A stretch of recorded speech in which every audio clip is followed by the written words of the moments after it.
Hi, everyone, and welcome back to the broadcast. Well, I've got something interesting that I just want to throw out there to you guys because there's been an awful lot of chatter about what could potentially happen on October 4th. Now, personally, I'm not giving into any of those rumors. I don't believe there is going to be some kind of zombie apocalypse on October 4th.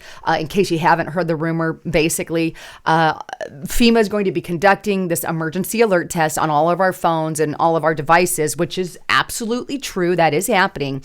But others are tying that, saying stuff about 5G and it linking and setting off the zombie apocalypse. Well, I do not subscribe to that. I don't see that happening whatsoever. So just want to state that first and foremost for anyone who may have heard that. But with that, what I do find interesting is that something huge is going to happen the day before FEMA conducts this emergency alert. And that is what I want to hone in on. Now, before I get into that, I want to remind you, check out Noble Gold Investments YouTube channel. Did you know that Noble Gold Investments channel there is like a roadmap to financial mastery? And why watch it? Well, basically it turns your financial fog into a clear path forward. If you are confused by finances, this channel makes it simple and it makes it profitable. And here you don't just get news, you get a financial game plan. Your time and money are both well spent here, and you can learn to protect your assets, sleep better at night, and all you have to do is subscribe to that channel and just hit that sub button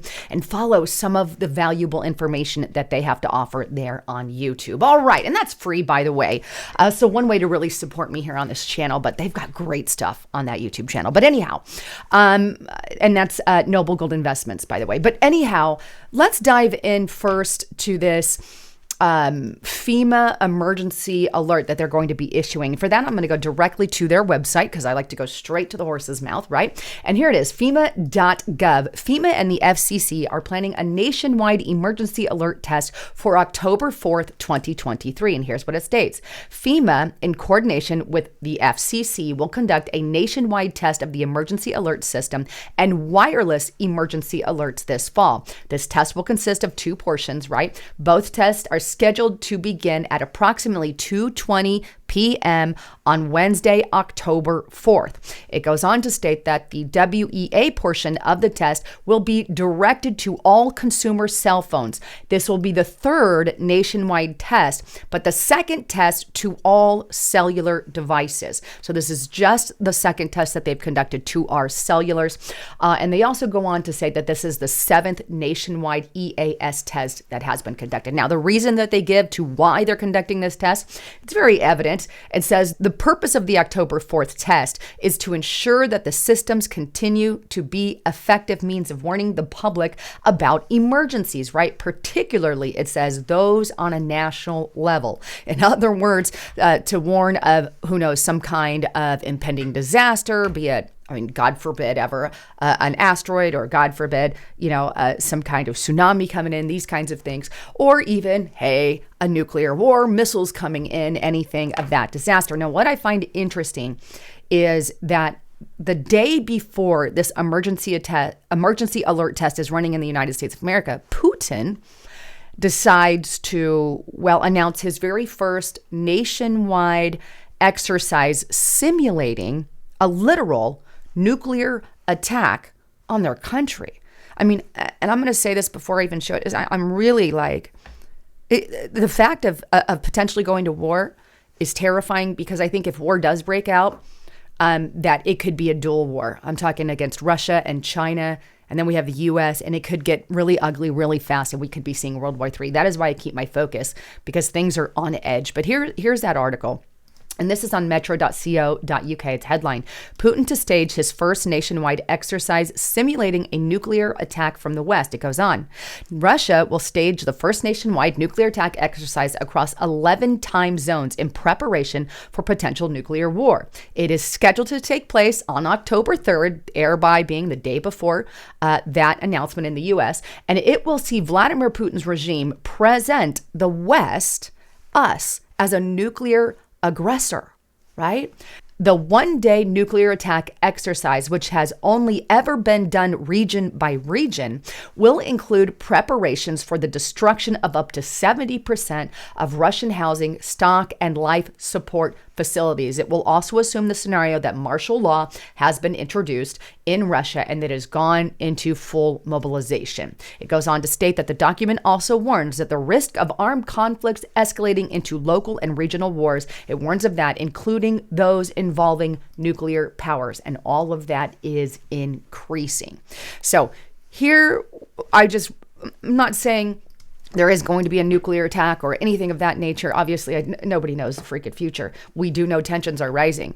And whether or not Putin purposefully held it or held his, exercise that day is a question that's up in the air.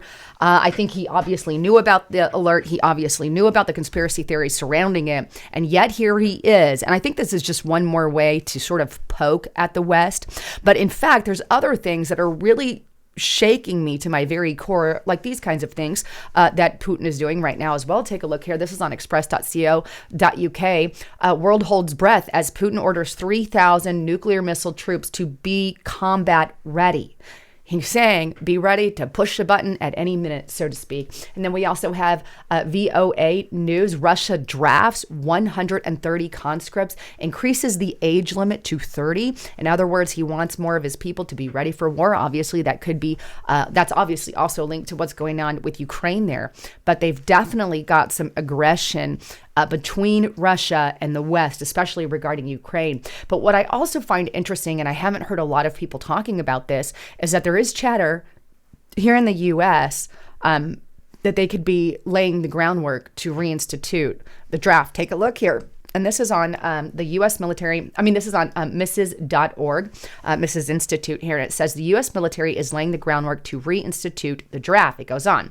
The most recent edition of the U.S. Army College's academic journal includes a highly disturbing essay on what lessons the U.S. military should take away from the continuing war in Ukraine.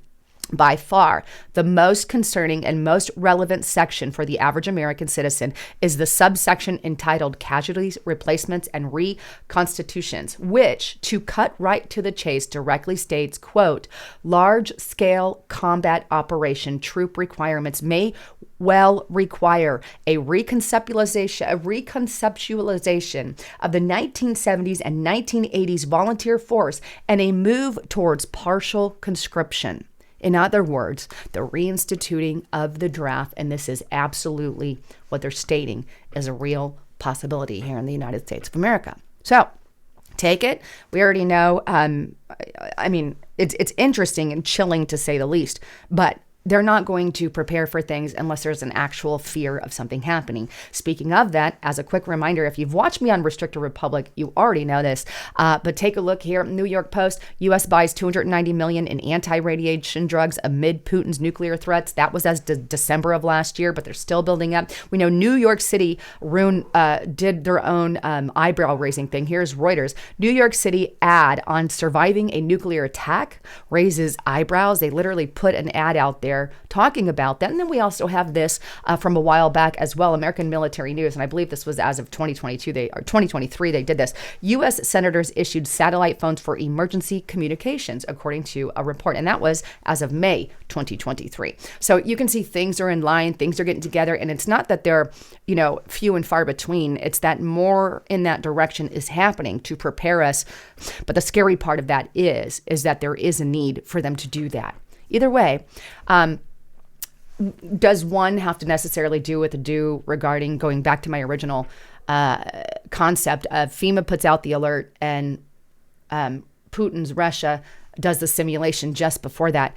I think this is just a little bit more poking the United States of America, so to speak, and saying, hey, look at what we got. And by the way, Russia has all kinds of underground bunkers, tons. We here in the United States of America have none for the people. Just saying, they don't care about us enough in our United States government, but I digress. That's just another pet peeve of mine. But either way, I think it's just more, added aggression, so to speak, between the two countries. Hopefully, I'm not saying war is going to break out. God, I'm not saying that at all, but eventually, could it? Absolutely. Anyhow, wanted to get to the bottom of that and kind of give you guys an overall assessment. I've gotten a lot of questions from you guys on that. But anyway, hope to see you over at restrictedrepublic.com. Take a look below for some of our latest coupon codes as well on that. Anyhow, I'm Lisa Haven, signing out.